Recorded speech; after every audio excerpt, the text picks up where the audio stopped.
Bonjour à tous, je m'appelle Christophe Tardiva et je voulais vous accueillir dans ce deuxième webinaire de la journée qui est consacré aux expatriés et à leur retraite, voire leurs investissements et leur patrimoine. Un petit point pratique, vous nous suivez ou vous me suivez depuis LinkedIn en streaming live. Je n'ai pas de retour image, donc je ne sais pas qui vous êtes, et en tout cas, je ne vous vois pas. Donc, vous m'excuserez si j'avance doctement sur ma présentation sans avoir, hélas, de retour de votre part. Alors, cet après-midi, vous êtes plutôt en Europe. Vous êtes a priori au Portugal, Suisse, Autriche, Angleterre, Suède, Allemagne et même Singapour. Donc, merci de rester tard pour assister à cette conférence. Vous pouvez poser des questions à travers LinkedIn qui me sont relayées en fait par WhatsApp. Donc, n'hésitez pas à poser vos questions. En termes de durée, on va essayer de rester sur une trentaine de minutes, de manière à ce que vous puissiez potentiellement passer à votre rendez-vous de l'heure suivante. Voilà. Alors, allons-y tout de suite pour la présentation. Comme je vous l'ai dit, je m'appelle Christophe Tardiva, je suis expatrié depuis 30 ans. Point important pour vous, j'achète de l'immobilier depuis 1991. J'ai fait une vingtaine de transactions à titre personnel en Angleterre, en France et en Lettonie. Et surtout, depuis 2006, j'ai créé avec Top Frogs une activité d'accompagnement des expatriés comme vous pour l'investissement immobilier en France et plus particulièrement à Paris. Donc, après avoir travaillé dans pas mal de secteurs, l'immobilier est devenu ma spécialité depuis presque 20 ans.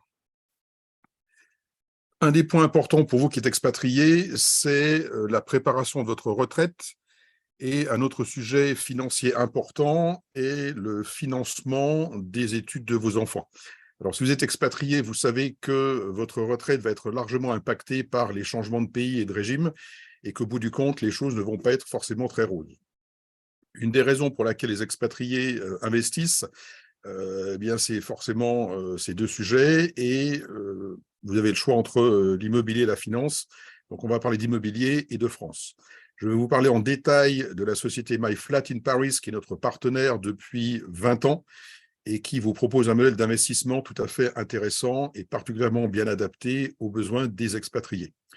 En fait, je vais parler de ce que j'appelle le brouhaha actuel, donc les taux d'intérêt, la fiscalité, les Jeux Olympiques en France et à Paris l'année prochaine, et puis une usine à gaz qui est la DPE, donc la loi sur les passoires énergétiques, et le DPE, le diagnostic de performance énergétique. Et tout au cours de cette présentation, je vais vous proposer de réfléchir pour savoir si l'investissement immobilier, c'est pour vous, si l'investissement immobilier à Paris est avec nous et le bon sujet, pour que vous puissiez prendre une décision, si ce n'est à la fin de la conversation, en tout cas, lorsqu'on se sera parlé une fois de plus de manière individuelle. Alors, la retraite, c'est un sujet important. Il y a une loi cette année en France qui repoussait l'âge de départ à la retraite de 2 ans. Pour vous donner une idée très factuelle, la retraite moyenne d'un cadre en France, c'est 2 700 € pour un homme et 2 100 € pour une femme. Pour vous donner un exemple concret de mon cas personnel, j'ai travaillé en Allemagne entre 1996 et 2006, donc il y a pas mal d'années déjà. J'avais un salaire moyen sur la période de 200 000 €. Eh bien, ces 200 000 € investis a priori par l'État allemand vont me rapporter la somme colossale de 487,50 € à partir de mes 67 ans et demi. D'accord? Donc 200 par 10, et ça rapporte 487 € par mois à partir de mes 67 ans, donc dans le meilleur des cas pour 15 à 20 ans. Donc, ce n'est pas super intéressant en termes d'efficacité. Donc, il faut le faire un petit peu soi-même. Ensuite, le deuxième sujet important, j'ignore quels sont vos âges, mais je pense que vous avez à peu près vous aurez entre 35 et 50 ans. Si vous avez des enfants, vous allez devoir payer leurs études. Et je vous donne ici quelques chiffres. La scolarité SEC, qui coûtait 4 200 € lorsque j'y étais en 80-83, vaut aujourd'hui ou coûte aujourd'hui 17 000 €. Donc, on est sur un facteur 4. En comparaison, le salaire de sortie d'un ESSEC sur cette même période ne fait que 2 fois. Et si vous prenez la dépense de base d'un jeune travailleur en France qui est l'appartement, 50 mètres carrés, c'est certes généreux pour un jeune, mais sachez que le loyer a fait un 3,5 en cette même période. Donc, ça veut dire que non seulement vous allez payer les études de vos enfants, que s'ils sont des pays où la scolarité est payante, ça va s'ajouter aux 2 000 € environ mensuels qu'ils vous coûteront simplement pour habiter un appartement et vivre. Et pensez que lorsqu'ils vont commencer à travailler, vous allez sans doute avoir l'obligation morale, si ce n'est financière, de les aider pendant quelques années parce que leur salaire, même si c'est d'une très grande école, ne suffira pas forcément à leur donner un niveau de vie excitant. Alors, à partir du moment où on est d'accord qu'il vous faut investir pour ces deux sujets, il y a différentes options d'investissement. On va parler aujourd'hui de tout ce qui est immobilier. Vous pouvez évidemment investir dans les produits financiers, et ce n'est pas ma spécialité. Nous avons des partenaires gestionnaires de patrimoine qui peuvent vous aider là-dessus. Et puis, le troisième axe d'investissement, qui est peut-être le plus excitant, que ce soit des voitures ou des chevaux de course ou du vin ou quoi que vous voulez, est également une option pour vous d'investissement. Quand on a fait en début d'année un sondage sur LinkedIn auprès des expatriés, on s'est aperçu que 75% des expatriés investissent ou souhaitent investir dans l'immobilier pour préparer leur retraite et 75% également veulent investir dans les financiers. Donc, en gros, c'est 50% des gens veulent faire les deux, 25 ne veulent faire que de l'immobilier et 25 ne veulent faire que des produits financiers. Alors, on parle d'immobilier. Pourquoi est-ce qu'investir en France dans l'immobilier, c'est intéressant ? Le premier élément, c'est que la France a un marché immobilier pérenne, solide et, on va dire, relativement rentable, avec de l'immobilier et du foncier qui est de bonne qualité. Alors, on assoit le célèbre Haussmannien à Paris et dans certaines villes de province, plus des constructions récentes, mais on est sur un bâtiment de qualité avec un marché stable, voire orienté à la hausse à long terme, et surtout libre de tout pic, de toute, je dirais, montagne russe où ça prend 25%, on perd 50%, comme c'est le cas par rapport, par exemple, à Dubaï ou parfois à Singapour ou Hong Kong. Donc, premier avantage, on a ce qu'on achète est plutôt stable et de bonne qualité.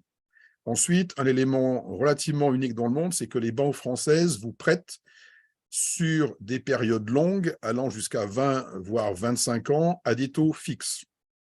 Alors, le taux fixe, c'est une merveille. Ça veut dire que pendant 20 ans, votre mensualité va être la même en euros. D'accord ? Donc, vous payez 1 000 € aujourd'hui, dans 20 ans, vous finirez toujours en payant 1 000 €. Donc, une mensualité stable, alors qu'en face, les loyers, la valeur de l'immobilier vont augmenter.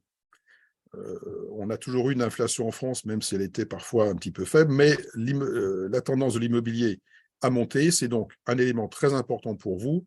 C'est une protection importante pour l'inflation. Et l'immobilier est l'un des rares actifs qui vous protège de manière pratiquement garantie contre l'inflation. Et comme vous avez des prêts garantis, pardon, des prêts fixes et des loyers qui, dans le temps, vont augmenter, vous allez faire un tunnel de cash flow. Au fur et à mesure, votre loyer sera plus élevé que votre mensualité et donc ça va vous créer un cash flow positif. Un point négatif depuis 18 mois, c'est que l'argent n'est plus gratuit. Il y a 18 mois, on empruntait en France comme résident autour de 1%. Aujourd'hui, on est pas loin des 5%. D'accord ? Dans ce tableau à double entrée, vous allez voir simplement que si vous aviez emprunté 100 000 € il y a un an à 1%, vous auriez payé 460 € par mois. Quand vous empruntez à 5%, eh bien, vous allez devoir payer 48 000 € d'intérêt en plus sur la durée de 20 ans. Donc, c'est plus cher. L'élément économique qui contrebalance en partie cette hausse des taux, eh bien, c'est l'inflation. Je ne sais pas qui était là en premier, l'inflation, la hausse des taux ou l'inverse, mais peu importe. L'inflation est de retour. L'inflation est une chose que vous n'avez sans doute pas connue. Je vous donne un exemple des années 70 qui était très inflationniste. L'exemple de la Citroën CX. La CX a été lancée en 1974 par Citroën au prix de 24 900 francs. Quand elle est retirée 17 ans plus tard, la dernière campagne RSCG pour promouvoir la CX, c'était pour 100 000 francs, tu as tout. Donc une CX. Ce qui veut dire qu'en 17 ans, le prix de cette voiture a été multiplié par 4. Sachez qu'en même temps, les salaires ont été multipliés par largement au moins autant que ça, et que les salaires également. Pour vous donner une idée, mes parents ont construit une maison de 300 mètres carrés, et vers 1970-71, ils ont emprunté 100 000 francs, et avec 100 000 francs, ils ont construit une maison qui aujourd'hui vaut, on va dire, entre 500 et 700 000 euros. Donc l'inflation est un élément fondamental qui va éponger votre dette, votre dette immobilière, favoriser l'augmentation des loyers et donc contribuer favorablement à vos cash flows. Donc, point très important et très positif. Voilà. Un petit rappel BFM Info sur la hausse des taux. Alors, aujourd'hui, on est donc à 5%. Est-ce que c'est bien? Est-ce que c'est mal? On ne sait pas. Ce que l'on peut dire, c'est que historiquement, 5%, c'est un taux plutôt favorable par rapport au sommet du début des années 75 ici en Angleterre. On était à 14-15% d'intérêt, et par rapport au plancher 2010-2020, on était à 0. Donc aujourd'hui, 5%, ce n'est pas catastrophique, c'est dans une moyenne historique tout à fait acceptable. Le point important pour mémoriser également, c'est qu'en France, si vous empruntez aujourd'hui et que demain les taux baissent, vous allez pouvoir refinancer votre prêt. Donc si vous investissez aujourd'hui sur un taux à 5%, dans 2, 3, 4, 5 ans, vous allez pouvoir refinancer votre prêt à 4, 3, 2, 1% et donc récupérer du pouvoir d'achat et vous permettre de vous débarrasser de ce taux élevé auquel vous auriez souscrit aujourd'hui. Donc, point important, vous pouvez refinancer dans le futur et donc repartir sur un prêt moins élevé. Où investir? Si vous aimez l'immobilier et que vous êtes expatrié dans tous les pays que je vais citer, investir à Londres, en Suède ou au Portugal, pourquoi pas? En fait, les expatriés ont tendance à revenir vers la France pour leurs investissements et généralement sur Paris. Plusieurs raisons à ça. Vous connaissez le français, donc vous comprenez ce que vous signez. Vous avez l'occasion d'être sur place pour occuper ou en tout cas faire des actions de gestion si besoin. Vous avez un passeport français, donc vous allez pouvoir emprunter en France, qui n'est pas forcément dans tous les pays d'Europe si vous n'y habitez pas. Et enfin, vous avez cette stabilité du marché français. À partir du moment où vous avez choisi la France, beaucoup d'entre vous vont venir investir à Paris. Paris est le marché français le plus stable, le plus pérenne, le plus intéressant. Et donc, beaucoup d'entre vous viennent sur Paris. Et si vous venez sur Paris, eh bien, en général, vous allez sur les bons quartiers que j'ai globalement signalés sur la carte. Donc, vous allez tous vous retrouver sur cette même zone géographique. Alors, est-ce que vous êtes prêt à investir? Par rapport au point précédent, est-ce que Paris est le bon choix pour vous? Vous devez ensuite accepter ou comprendre le mirage de la rentabilité ailleurs que dans Paris. Paris, c'est la ville française où il y a sans doute la plus faible rentabilité. Il ne faut jamais oublier que la rentabilité, ce n'est que l'expression du risque que vous prenez sur le capital investi. D'accord ? Si on prend l'exemple de l'investissement dans des dettes souveraines, donc investir dans la dette suisse, anglaise ou, on va dire, soudanaise, si la dette suisse rapporte beaucoup moins que la dette soudanaise, c'est que, a priori, votre capital n'est pas en risque et qu'on peut s'attendre à ce que la Suisse rembourse votre capital le moment échéant. La rentabilité de l'immobilier, c'est la même chose. Si à Brest ou à Saint-Étienne, on vous annonce du 6, 7, 8%, c'est qu'il y a une raison.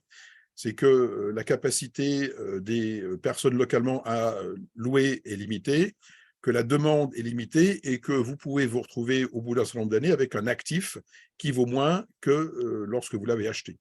Donc, encore une fois, pensez à la rentabilité, ce n'est qu'un des éléments et ce n'est que la traduction du risque que vous prenez en mettant votre capital quelque part. D'accord ? Ensuite, niveau financier, vous avez besoin de 3 choses. Vous avez besoin d'un apport pour acquérir l'appartement, grossièrement. Vous avez besoin de démontrer une capacité d'emprunt, donc montrer que grâce à votre salaire, vous pouvez, le cas échéant, faire face aux mensualités, si jamais votre bien n'était pas loué. Et ensuite, vous devez prévoir un déficit mensuel, donc c'est-à-dire que tous les mois, le loyer va être inférieur au montant de l'emprunt, et que pendant un certain nombre d'années, en attendant que le loyer n'augmente, vous allez devoir abonder quelques centaines d'euros tous les mois pour faire le déficit entre le prêt et le loyer. D'accord? Donc ça, c'est des choses importantes. Le marché parisien étant tendu, quoi qu'on en dise, les agences, depuis la rentrée, exigent pratiquement toujours une offre de prêt, ou en tout cas une pré-offre de prêt, avant d'accepter votre offre sur un appartement spécifique. Donc, il faut arriver avec un document qui dit que vous avez reçu une pré-offre d'un courtier ou d'une banque. Alors là encore, nous sommes évidemment en capacité de vous proposer des courtiers spécialisés dans la clientèle expatriée qui vont pouvoir vous proposer des solutions d'investissement avec une pré-offre de prêt. D'accord? Donc ça, c'est très important. Si vous avez l'intention d'investir dans les 3 à 6 mois qui viennent, il faut absolument passer par notre courtier ou un courtier ou votre banque pour obtenir un préaccord d'investissement. Ensuite, le marché parisien est tendu, quel que soit le moment, je dirais, de l'année et l'état du marché. Et quand on vous envoie une proposition d'investissement, vous devez être prêt à décider en 24 heures si vous voulez lancer une discussion ou une négociation avec le vendeur. D'accord? On ne va pas attendre 2 ou 3 semaines, les appartements seront partis. Donc, on a besoin d'une réactivité importante de votre part une fois qu'on vous a présenté un appartement. Ensuite, les délais de réalisation en France sont très simples. On oublie le sourcing qui peut prendre beaucoup de temps en fonction de vos critères. Mais une fois que vous avez trouvé un appartement, qu'on a négocié, il faut compter 2 mois pour la promesse, entre 3 et 5 mois pour le financement. Et dans le cas de MyFlat, où on va rénover l'appartement, 3 à 4 mois ou 3 ou 4 mois de délai pour la rénovation. Et ensuite, notre appartement est location. Donc, on part sur un projet de 8 à 12 mois à partir du moment où vous avez décidé d'investir et vous avez trouvé un appartement avec nous. Donc, c'est un projet de longue haleine. Tout peut se faire à distance. Vous n'avez pas besoin de venir pour voir l'appartement, pour signer la promesse de vente ou l'acte authentique, ou pour faire le montage financier auprès d'un courtier. Donc, tout peut se traiter à distance. On est évidemment capable de vous présenter un appartement en visioconférence à n'importe quel moment, mais vous n'avez à aucun moment besoin de venir à Paris pour faire cette transaction. Alors, Paris, pourquoi est-ce que le marché est tendu? Le marché est tendu parce qu'à Paris, les gens gardent leur appartement en moyenne 40 ans. Donc, si on divise le parc parisien de 1,4 million d'appartements par les ventes annuelles de 36 000, on arrive sur un ratio de 40 ans. Si on enlève le parc social qui est de 25%, on arrive quand même sur une rotation de 30 ans. C'est une rotation qui est excessivement faible par rapport à des villes comme Londres ou New York, où les appartements tournent de manière beaucoup plus rapide. Donc à Paris, les appartements tournent très lentement. Ça correspond, comme je vous l'ai mis ici, à 7 appartements par jour par arrondissement, ce qui n'est quand même pas beaucoup. Et donc, il y a une concurrence permanente pour trouver les appartements. D'accord? Le client préféré d'un vendeur parisien, c'est son voisin. À défaut, notre Parisien qui sera sur place. Et pour eux, l'expatrié n'est pas vraiment l'acheteur idéal. Ils ont toujours des problèmes ou des visions ou des soucis pour se dire « Ah, il va falloir du temps. Est-ce qu'ils vont avoir leur prêt ?» Donc, vous n'êtes pas le client favori d'une agence parisienne et d'un vendeur parisien. Ensuite, d'accord.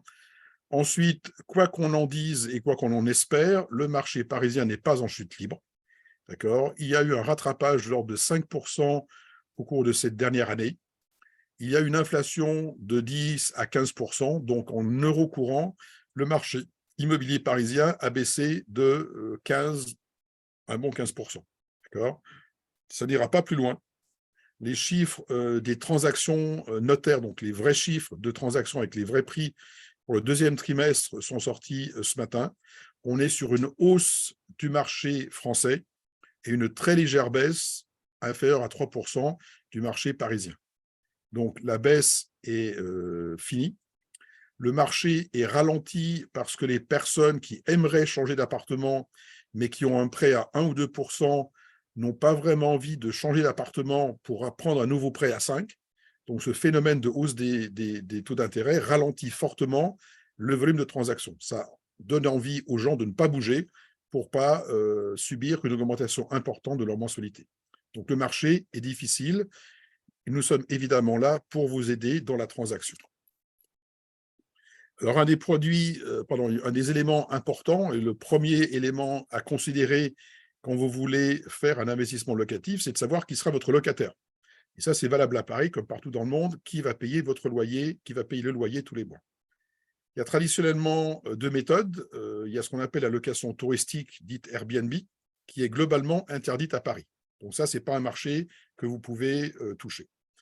L'autre solution, c'est de louer votre appartement à un particulier qui va y habiter pour sa résidence principale ou pour une résidence, on va dire, temporaire, pour quelques mois seulement. Sachez que dans ce cas, le loyer est décidé par la mairie de Paris, puisque les loyers dans Paris et certaines communes de région parisienne sont encadrés en termes de montant. Donc, c'est la mairie qui décide du montant de votre loyer. Sachez qu'il est difficile de donner congé à un locataire, notamment quand c'est une location vide, et que donc, si l'appartement est loué en vide, il sera pratiquement impossible pour vous de récupérer votre appartement si vous voulez revenir en France et l'occuper. Si vous louez un appartement meublé sur la base de 1 mois, 1 an, vous devrez attendre la fin du bail pour récupérer votre appartement. D'accord ?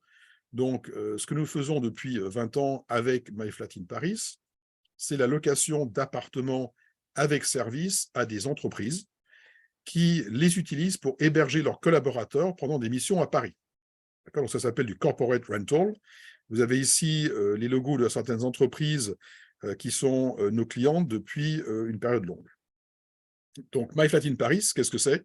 C'est une agence qui s'occupe de gérer votre appartement avec des services auprès d'entreprises. Vous avez ici la même petite carte qui vous indique les quartiers dans lesquels nous travaillons. Et vous avez un exemple ou un screenshot de leur site avec l'ensemble des appartements qu'ils gèrent. Donc, il y a aujourd'hui à peu près 200 appartements en gestion dans ces quartiers qui sont entièrement gérés par My Flat in Paris. Si vous achetez un appartement avec nous, votre appartement aura la même apparence et les mêmes fonctionnalités que ceux qui sont aujourd'hui sur le site. Pourquoi est-ce que le modèle MyFlat est intéressant pour vous? Il s'agit d'un service clé en main qui peut durer sur 1 an, 6 ans, 10 ans, 15 ans, 20 ans. On s'occupe de tout pour vous, donc trouver l'appartement, le financement si vous le souhaitez, et on gère le notaire. Le process MyFlat est la rénovation entière de l'appartement dès l'achat. On va restructurer votre appartement, l'optimiser et le meubler de manière à ce qu'il corresponde parfaitement aux critères des entreprises. D'accord ? Fait exceptionnel pour ce process, MyFlat vous garantit le délai et le montant des travaux et du budget mobilier. Quelque chose d'absolument unique sur le marché, pas simplement en France. Donc, c'est évidemment important pour vous de savoir combien ça va vous coûter. Il est important pour tout le monde de ne pas avoir besoin de vous recontacter au bout d'1 mois ou 2 mois pour vous demander une rallonge, ce qui est très pénible. Et surtout, on vous garantit le délai. Donc, vous savez qu'au bout de 3 ou 4 mois, votre appartement sera rénové et sera mis à la disposition d'un locataire. Comme je l'ai dit, MyFlat travaille avec les plus grandes entreprises internationales et les plus grandes entreprises de relocation qui les ont référencées. Et MyFlat s'occupe donc de la gestion locative de votre appartement. Ça veut dire trouver les locataires, encaisser les loyers, s'occuper des entrées-sorties, s'occuper du ménage et du linge, s'occuper des encaissements des loyers.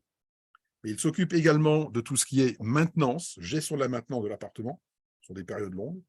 Il s'occupe de la gestion du syndic et de la déclaration d'impôts. Donc, c'est un service complet et surtout, c'est un service avec un flat fee, donc un montant fixe de votre loyer qui est consacré à ce service. Ce n'est pas comme une agence traditionnelle qui va vous demander des honoraires pour trouver le client, pour faire l'entrée-sortie, pour trouver quelqu'un pour le ménage, pour trouver un plombier. C'est un tarif intégral de 15%. Accessoirement, MyFlat existe depuis 2002, donc on a un historique très important pour cette activité.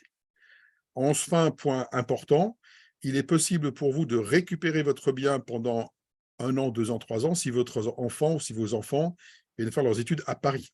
On est capable de prévenir un locataire, voire de le changer d'appartement pour vous redonner votre appartement. Enfin, très important. Pendant cette période pendant l'utilisation de votre appartement par vos enfants. MyFlat continue de faire la maintenance, donc s'il y a un problème de plomberie, ils vont intervenir et votre enfant n'aura pas besoin de s'occuper de ça. Idem, si au bout d'un certain temps, vous voulez récupérer votre appartement pour vous, pour y habiter ou comme pied-à-terre, c'est possible. Donc, c'est le seul modèle qui vous permet cette flexibilité pour récupérer votre appartement. Point très important pour vous.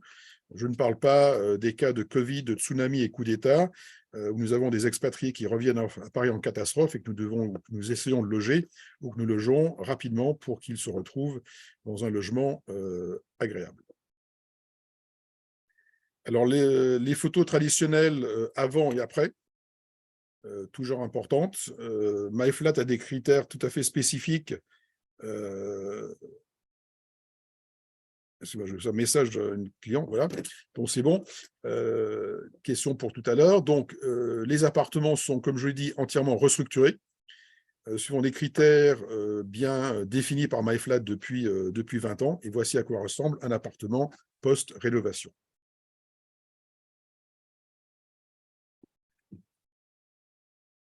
MyFlat propose 4 types d'appartements.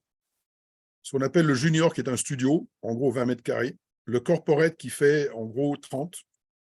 Le senior, qui est un grand 2 pièces de 35 à 50 mètres carrés, suivant les moments. Et puis également un appartement dit familial de 60 à 100 mètres carrés, qui va proposer 3 pièces, dont 2 salles de bain et 2 chambres. Voilà les appartements. En budget, on commence à peu près à 300 000 euros pour les petits, et on termine à 1 million, 1,5 million si vous le souhaitez, avec des paliers à 500, 600, 700 000 euros. Donc ça dépend un petit peu des quartiers, et donc ça fera l'objet d'une discussion individuelle pour vous présenter des biens actuels ou passés, et que vous puissiez voir la structure de coût.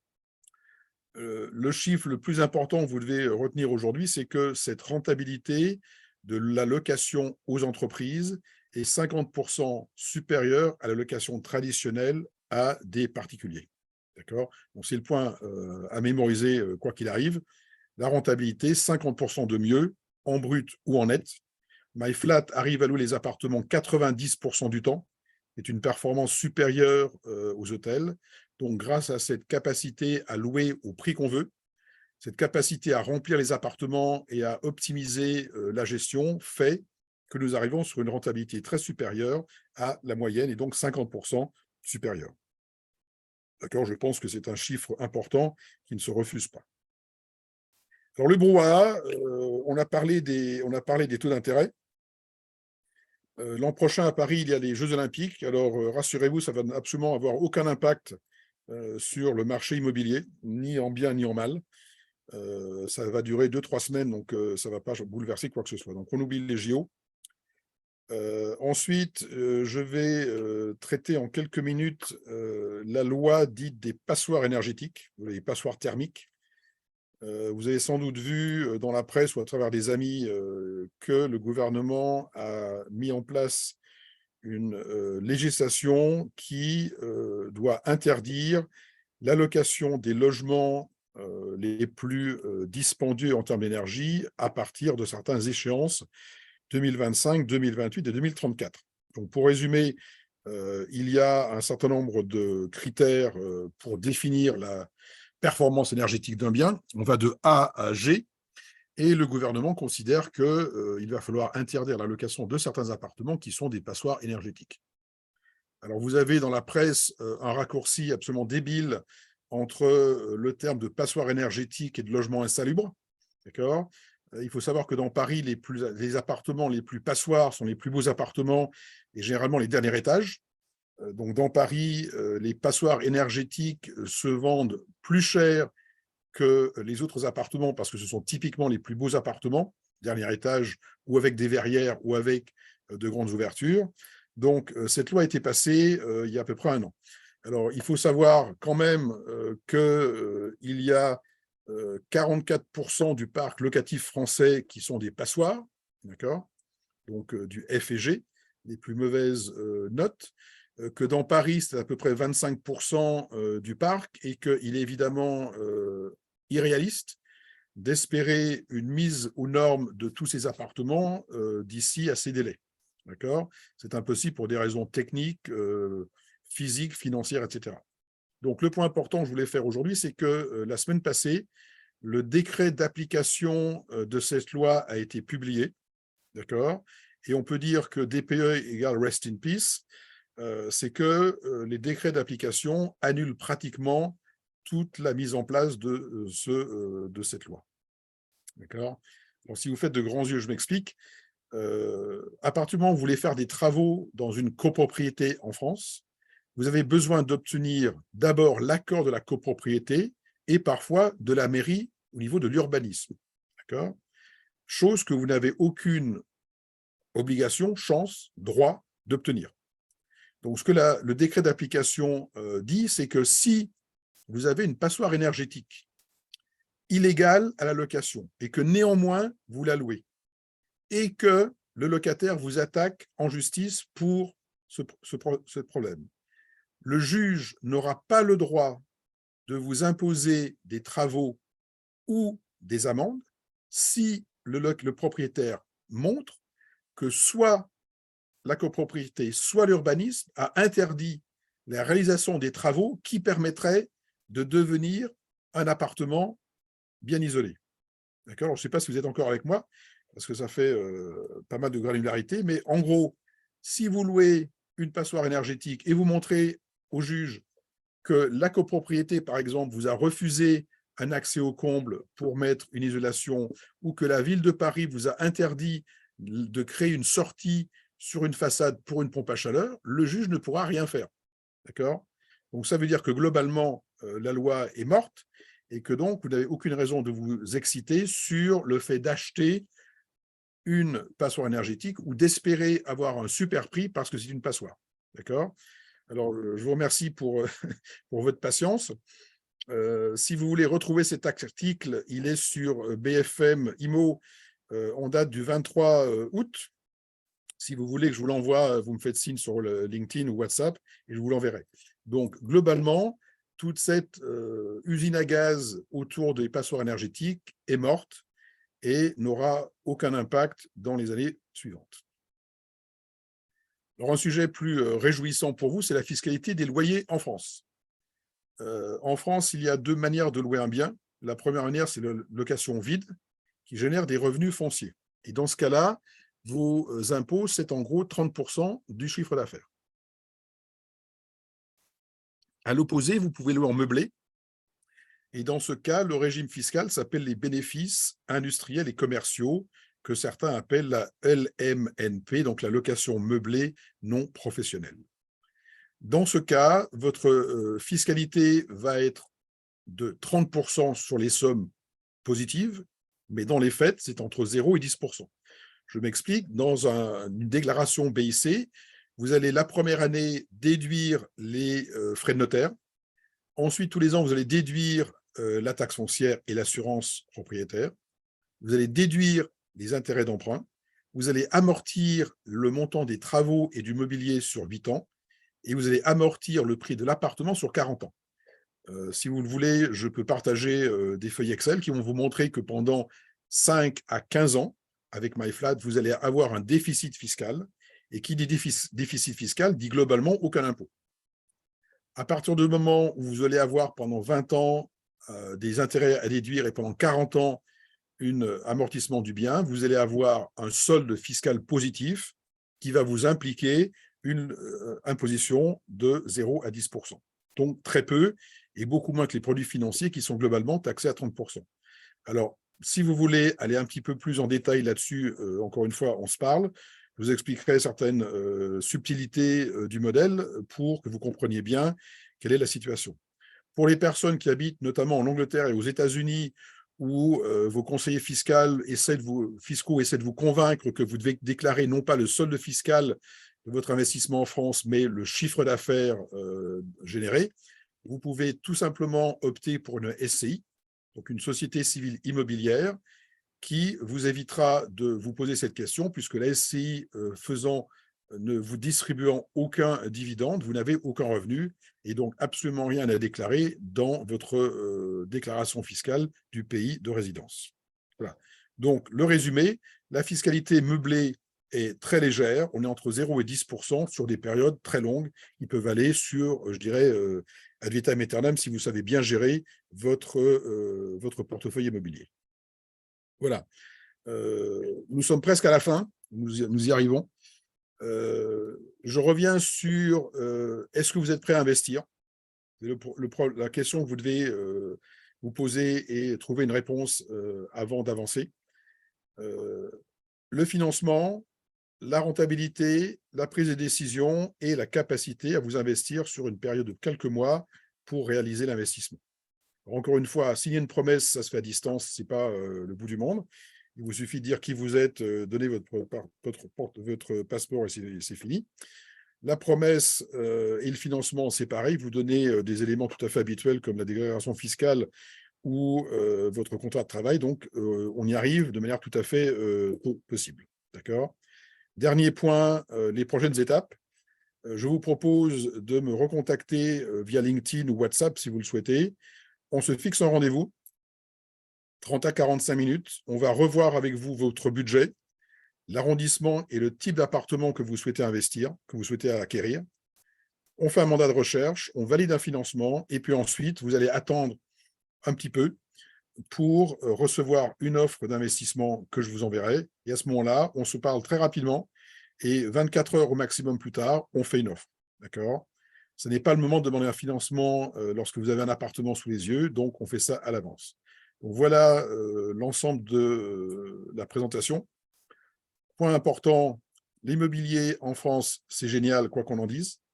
La rentabilité MyFlat, c'est 50% de plus que le particulier, donc c'est très intéressant pour vous. En plus, c'est flexible. Vous allez pouvoir récupérer l'appartement pour vos enfants ou pour vous si besoin. Et donc, vous avez la garantie d'un investissement utile qui va vous accompagner jusqu'à votre retraite et parfois jusqu'aux donations. Donc, merci beaucoup à tous. Vous pouvez, si vous êtes accro, revoir cet enregistrement sur LinkedIn et merci de me contacter le plus vite possible pour qu'on puisse faire un rendez-vous en tête-à-tête. Très bon après-midi à vous. Au revoir.